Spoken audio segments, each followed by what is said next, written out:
Hello there, my name is Kathryn Orford.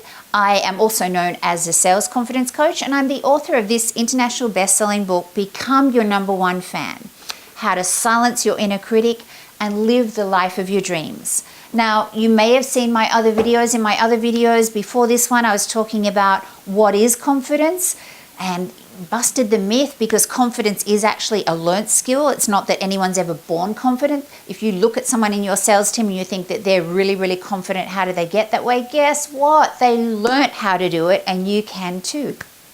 Now, we talked about stopping playing the compare and despair game, because that's futile. That's shooting yourself in the foot and sabotaging your efforts. Today, I want to talk to you about building your house of confidence.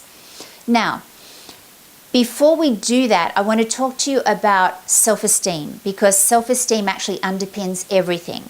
And what that house of confidence looks like is that self-esteem is the foundation. If you were to build a house and you didn't put in a strong concrete foundation and then a storm hit, guess what? Chances are, if there was a tornado or a hurricane or whatever, it may not weather the storm.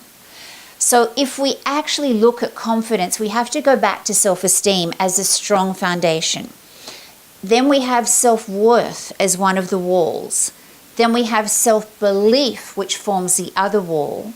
And then we have confidence, which is actually the roof and the end result. So in order to build our house of confidence, it's important to actually go back and build a really strong self-esteem. Now, when you came into this world, you had all the self-esteem and the self-worth that you needed in a lifetime. Think about it. A tiny baby cries when they need to have their diaper changed, when they're hungry, when they're thirsty, when they actually need to go to sleep. They don't go, oh, I'm not worthy of any of that. We know that all of our needs are important. We know that we are unique and we're special. We don't have that inner critic, and we are actually a perfect version of ourselves. So reclaiming your self-esteem and reconnecting with your self-worth, and then doing small increments of things over and over, will give you the belief, and then in turn you'll actually be able to actually build self-confidence that is going to help you immensely in your industry, in the sales industry. So as I mentioned, when you came into this world, you had all the self-esteem and the self-worth you were ever going to need for a lifetime. And you might be sitting there going, well, that's all well and good, but where did it go, Kathryn? And the thing is, it did actually become dissipated. Back in the 80s, a wonderful man called Jack Gibbs did some fabulous research at the Iowa University. And he actually researched how many negative and how many positive comments the average preschooler received in one day. Now, we're talking about someone before they get to school, around 3, 4, or 5. And I don't want to get these stats wrong, so I'm going to read them from my book, because I put them in this book. So in one day, the average preschooler receives 460 negative comments and only 75 positive comments. Now, I use the analogy that when you were born, you had an infinite amount of self-esteem and self-worth, and that was in balloons. Now, can you imagine if you had these infinite amount of balloons, and then all of a sudden you start receiving 460 negative comments in one day? Can you hear the balloons popping? So let's do the maths. That's in one day as a preschooler. In 1 week, that amounts to 3,220 negative comments and 525 positive ones.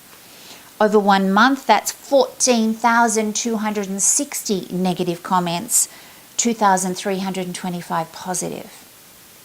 Over a year, that adds up to 171,120 negative comments. Can you hear the balloons popping? And then merely 27,900 positive ones.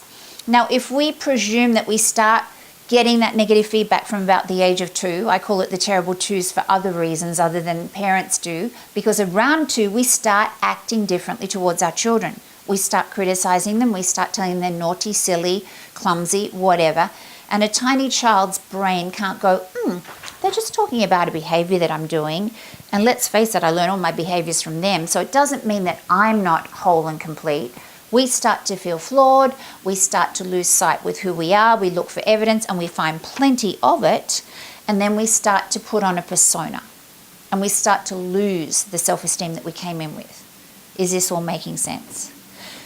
Now, let's do some more maths. If by the time you get to 8, let's say between the age of 2 and 8, you've received all those negative comments, that's going to amount to, wait for this, 102,006,720 negative comments in comparison to 167,400 positive ones. So is it any wonder that most of us are walking around with an I'm not good enough, I'm not clever enough, I'm not a fantastic enough salesperson, whatever, enough. The great news is, guess what? Today, you can instantly start to change that by reclaiming your self-esteem and your self-worth and really reconnecting with what you came in with. So what I would suggest you do to do that is to go home and find a picture of yourself as a tiny, tiny child. Preferably between the ages of about 6 months and 18 months of age before you started receiving those negative comments. Look into that tiny child's eyes every morning. Put up a picture in your bathroom, in your bedroom, put it on your phone as a screensaver, and a constant reminder to treat yourself with the love and the respect that little tiny child deserves, because I bet you would not treat a tiny little child the way that perhaps you've been treating yourself, especially when that sale falls through, when you don't reach your sales targets, when the sales manager doesn't choose you to represent the team or whatever it might be, all those setbacks. So go forth, find a picture of yourself and start really reconnecting and building that self-esteem and self-worth that you came in with. And I look forward to seeing you on the next video.